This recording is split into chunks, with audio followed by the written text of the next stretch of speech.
자, 우리 계속해서 요한복음 말씀 보고 있습니다.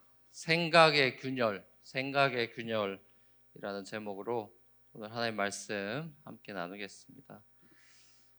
고 박완서 선생님, 많은 분들이 아실 텐데 고 박완서 선생님의 한 말씀만 하소서라고 하는 자전적 소설이 있습니다. 그분의 아들이 죽고 한 달 동안 먹지도 못하고 지내다가 딸이 이혜인 수녀가 계시는 그 수녀원으로 오셨어요.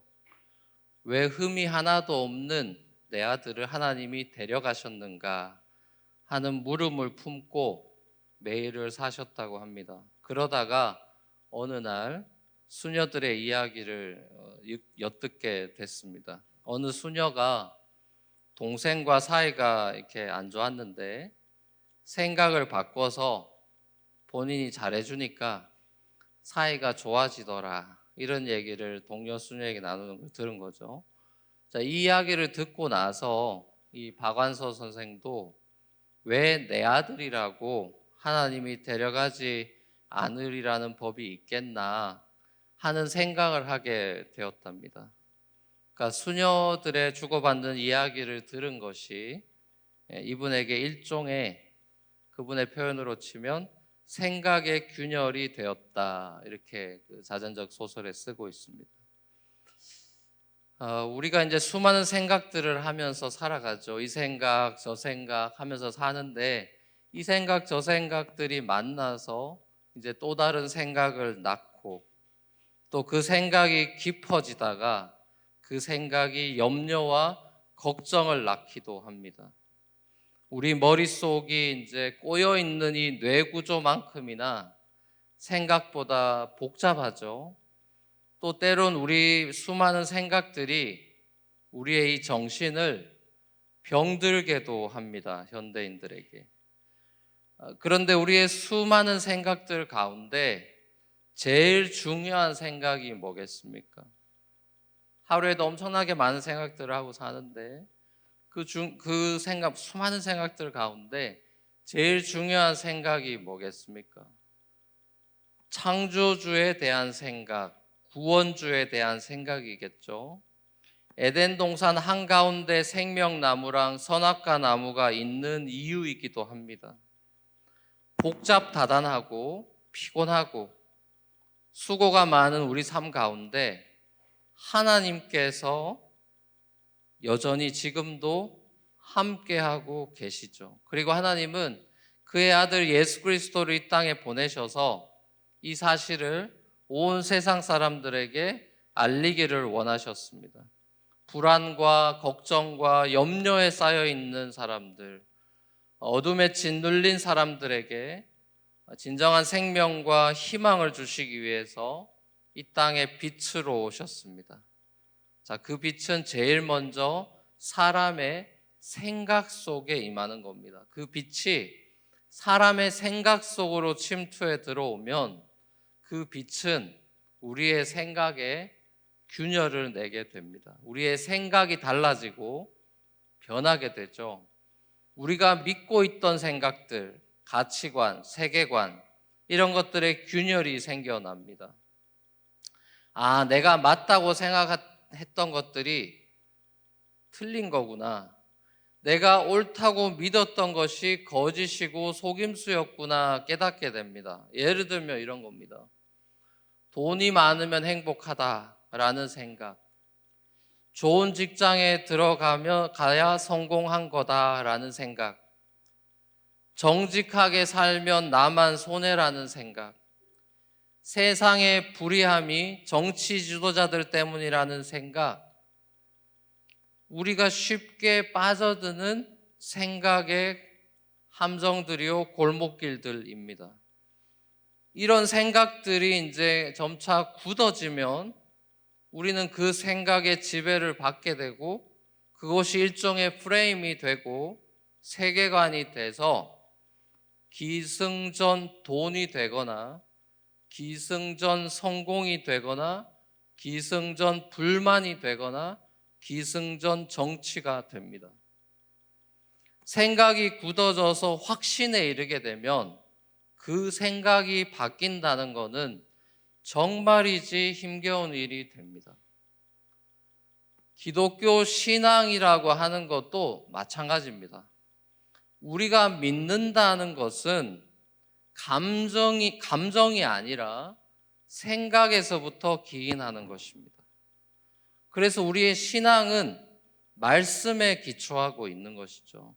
로마서 10장 16절 17절이 이렇게 우리에게 말씀하고 있습니다. 로마서 10장 16절 17절 같이 한번 읽어보겠습니다. 시작. 그러나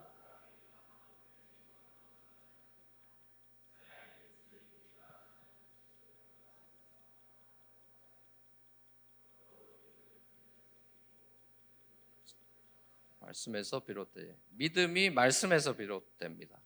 복음, 곧 하나님의 말씀을 듣고 생각하고 순종하는 식으로 신앙은 작동하는 겁니다.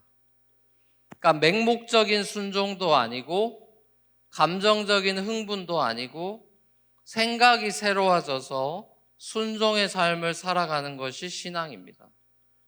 자, 오늘 본문을 비롯해서 복음서에 나오는 예수님의 모습을 보면 예수님께서는 표적으로 사람들을 열광시키거나 감정적으로 사람들을 선동하는 거에 초점이 있지 않으셨어요.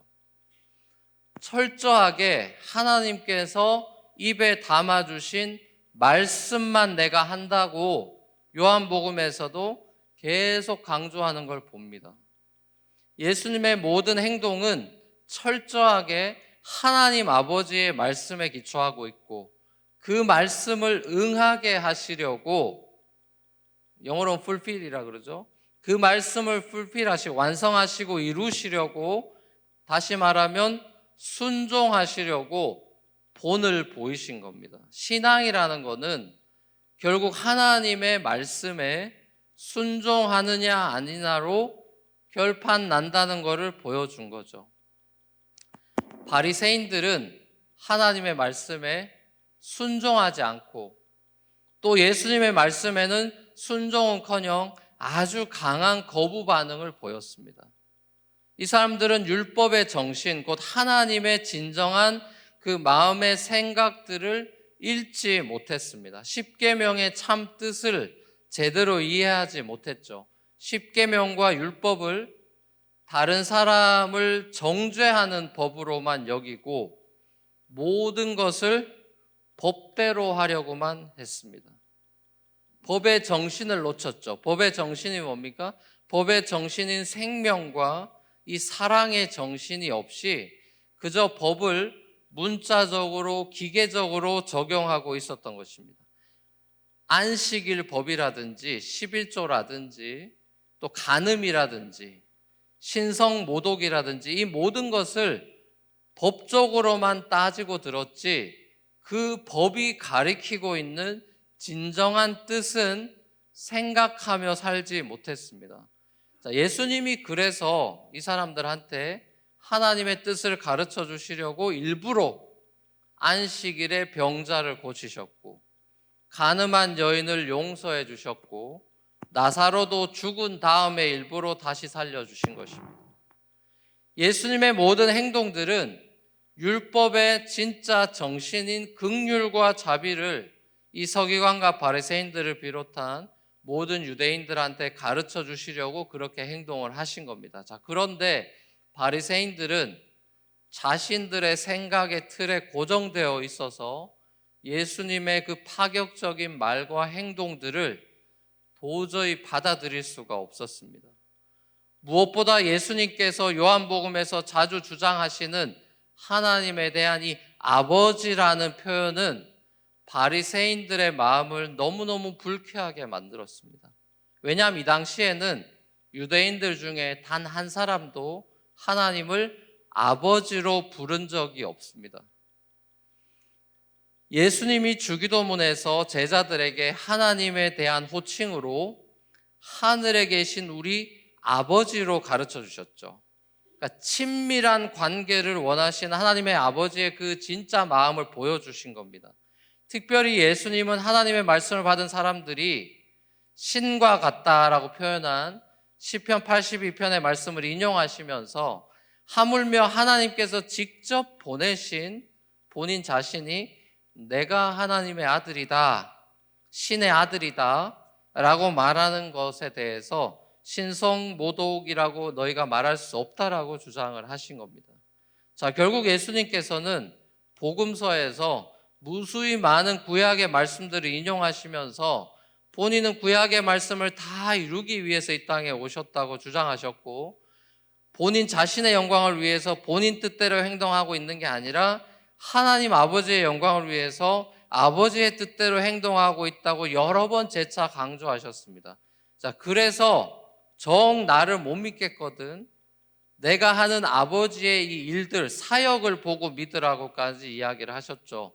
자, 그러니까 예수님께서 계속해서 자기를 반대하고 핍박한 이들을 향해서 끊임없이 예수님은 대화하시고 설득하시면서 그들의 생각에 균열을 내시려고 트라이를 하신 겁니다. 자, 그런데 안타깝게도 이 사람들은 본인이 믿고 있는 바가 너무나 확실해서 예수님의 말씀을 받아들일 수가 없었습니다. 본인들이 조상들로부터 물려받은 전통과 신앙이 너무나 확고해서 그 누구도 이것을 바꿀 수 없다고 확신해서 예수님의 주장에 대해서 동의할 수 없었을 뿐만 아니라 예수님의 주장이 신성모독이고 자신들의 종교 시스템에 도전이 되는 이단자로 예수를 죽이려고 했던 것입니다. 자, 이렇게 종교 시스템 안에 들어간 사람은 때로는 정말 무서운 사람이 됩니다. 지나친 종교적 확신으로 인해서 사람들을 쉽게 정죄하고 우리들은 무조건 맞고 자기들과 다른 사람들은 무조건 틀렸다라는 생각이 자리 잡게 되면서 굉장히 배타적이고 독선적이고 교만한 생각으로 머리가 굳어져 가는 것입니다. 자, 이것이 비단 바리새인들만의 문제는 아닌 것 같습니다. 오늘날에도 바리새인 같은 그리스도인들이 적지 않아 보입니다. 기독교 신앙과 다른 것 같아 보이는 사람들을 너무나 쉽게 정죄하면서 우리 그리스도인들은 맞고 너희는 틀렸다라는 확신 속에 사람들의 생명을 무시하고 경시하는 풍조가 있지 않나요? 유대교, 이슬람, 천주교 등등에 대해서 우리는 그 사람들을 이해하고 대화하고 그래서 만나서 끊임없이 설득하는 작업을 하기보다는 그저 멀찌감치 그들과 우리로 나눠놓고 손쉽게 정죄만 하고 무시하는 경향이 있지 않냐고요. 요즘은 이 코로나 바이러스 때문에 이 아시안들에 대해서 또 아시아인들 사이에서도 중국 사람들에 대해서 차별과 혐오 같은 것들이 조금씩 생기고 있다라는 그런 안타까운 소식들도 들리는 것 같습니다.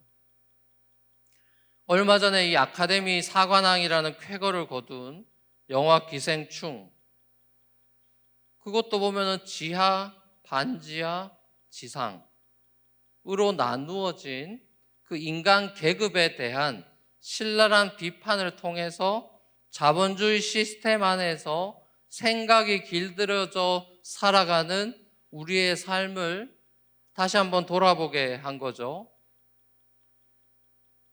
자, 그 영화 대사에서 제가 끝나고 기억에 남는, 다 잊어버리는데 저는 주로 뭐 봐도 다 잃어버리는 사람인데 딱 그 한 대사는 잊혀지지 않더라고요.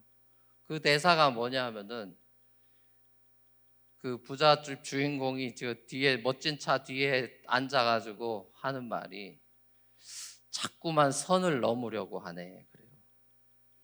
자꾸만 선을 넘으려고 하네. 라는 그 부잣집 주인공 남자의 대사가 제가 영화 끝나고도 계속 맴돌더라고요. 사람들마다 자신이 편하게 생각하는 선이 있고 그 선을 넘는 사람들에 대해서 불편해합니다. 기사면 차나 몰지 왜 자꾸 톡백하고 나에게 넘어오냐, 선을 넘는다고 불편해하는 거예요, 이 부잣집 이 남자가. 자, 그런데 이제 애들을 키우다 보면 우리 애들을 보면 선을 자주 넘어요. 이 학교 친구들 보면은 부잣집 애랑 가난한 집 애, 인종 이런 거에 상관없이 서로 집을 왕래하고 플레이데이트도 하고 파티도 하고 친구가 되던데요. 애들은 선을 넘나들어요. 근데 어른들은 선을 지키려고 합니다.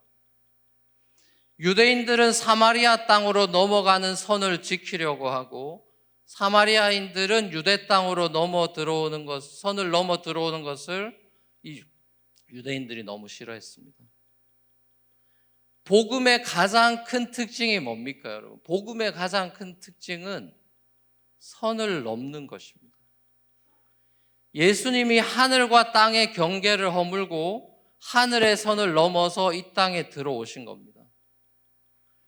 지상과 반지하와 지하의 차이보다도 훨씬 더 큰 하늘과 땅 차이의 선을 넘으셨어요.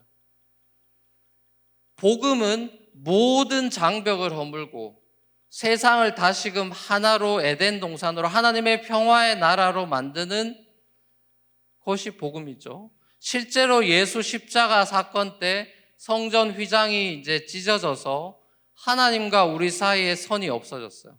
장벽이 허물어졌고, 또 나중에는 결국 헤롯이 확장 공사시켜서 세워놓은 그 제2성전, 예수님 때 그 제2성전이 나중에 이제 AD 70년에 다 무너지죠. 예수님 예언처럼. 이 사람들이 확장 공사하면서 만들어 놓은 그 에디션, 그 성전 에디션에는 어떻게 꾸며져 있습니까? 여인의 뜰이 따로 있고, 이방인의 뜰이 따로 있고, 이스라엘의 뜰이 따로 있고, 제사장의 뜰이 따로 있었습니다. 이렇게 딱 구별짓고 차별을 시켜놨어요. 복음은 주인과 종, 남자와 여자, 유대인과 이방인을 모두 하나로 묶은 사건입니다.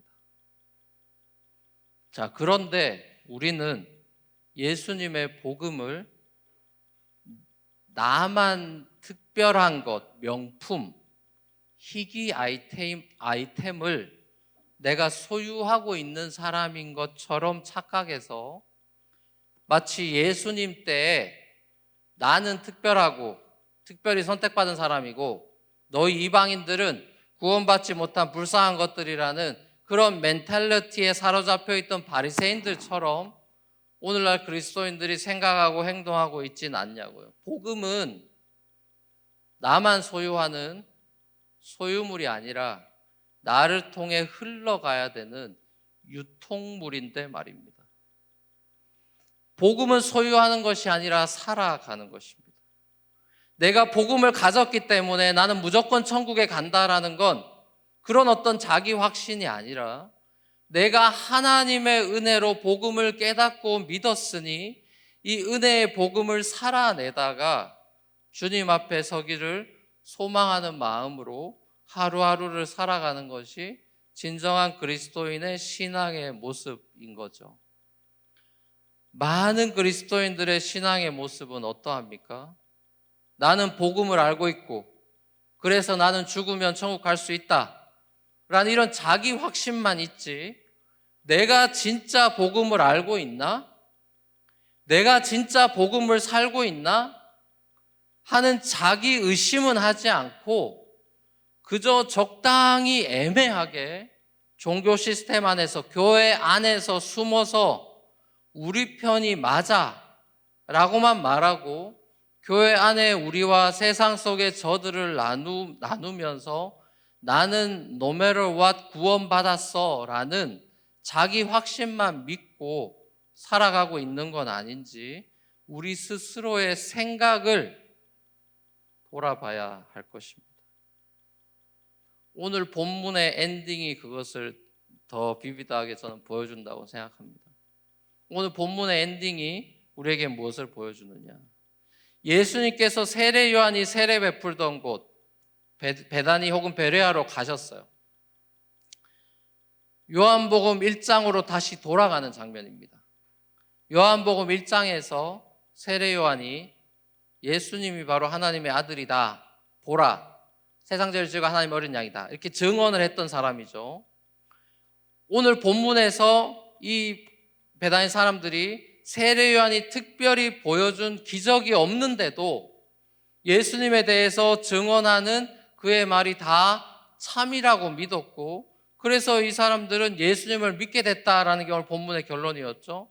그러니까 오늘 본문에 예수님을 돌들어 죽이려는 사람들과 상반되는 복음을 받아들인 믿음의 사람들이 나옵니다. 자, 이 사람들의 특징이 뭘까요, 그럼? 이 사람들은 다 안 믿는데 왜 믿었을까요? 곰곰이 제가 묵상하면서 이 아하 모멘트가 와서, 이 사람들은 세례 요한한테 세례받은 사람이겠죠? 거기 사는 사람들이니까. 자, 그러면 세례 요한의 세례의 특징이 뭡니까? 세례 요한의 세례의 특징이 뭐예요? 회개예요, 회개. 세례 요한의 핵심 메시지도 회개하라, 천국이 가까웠다, 회개에 합당한 열매를 맺으라요. 자, 결국 예수를 믿게 된 이 사람들은 자기가 죄인인 줄 알고 회개하는 마음으로 예수 앞에 나온 사람들이라는 걸 알 수 있는 거예요. 스스로 죄인인 줄 모르고 자기 의에 빠져서 예수 돌들어 죽이려고 하는 바리새인들과 너무나 대조되고 있는 사람들입니다. 사랑하는 우리 뉴프런트 교회 성도 여러분, 회개라는 것은 뭔가 크게 잘못했을 때 하는 게 아닙니다. 물론 해야죠. 회개라는 것은 뭔가 내가 되게 크게 잘못한 뭔가가 있을 때 하는 게 아니고, 회개는 우리의 생각에 균열이 생기는 것입니다. 자, 회개를 뜻하는 신약 용어예요. 이게 신약의 그리스어 용어가 뭐냐면, 여러분 많이 들어봤을 거예요. 회개를 뜻하는 그리스어는 메타노이아입니다. 메타노이아 직역하면은 생각의 변화예요. 메타 변화죠. 노이아 누스에서 온 생각의 변화. 그러니까 예수님은 우리의 생각이 자기 확신으로 굳어져 가지 않고 복음으로 날마다 생각이 변화되기를 원하신단 말이에요. 그게 회개예요. 사도 바울도 로마서에서 복음의 정수에 대해서 설명한 뒤에 구체적으로 아주 멋지게 복음의 정수에 대해서 다 풀어주고 나서 로마서 12장에 이르러서 처음으로 명령 임페라티브를 얘기할 때 뭐라 그럽니까? 마음을 새롭게 함으로 변화를 받아라. 그 얘기가 나오죠. 자, 여기 한국 번역은 마음이라고 돼 있지만 이 마음이 메타노이아 할 때 노이아 여근이 누스라는 단어예요. 그러니까 영어로 하면 마인드예요, 마인드. 생각을 새롭게 하라는 거예요. 자, 오직 하나님의 말씀만이 우리의 생각을 새롭게 만듭니다. 복음이 우리의 세계관을 고쳐놓을 수 있고 우리의 굳어진 우리의 아집과 자기 확신의 껍데기를 깨뜨리고 살결 같은 부드러운 마음으로 우리의 마음과 생각을 고칠 수 있습니다. 간절히 소원하고 바라기는 저와 여러분에게 이 하나님의 말씀이 들려오고 이 말씀에 우리가 순종해서 복음을 살아내는 이 영광스러운 예수의 참 제자의 삶이 되시기를 우리 주 예수 그리스도로 간절히 축원합니다.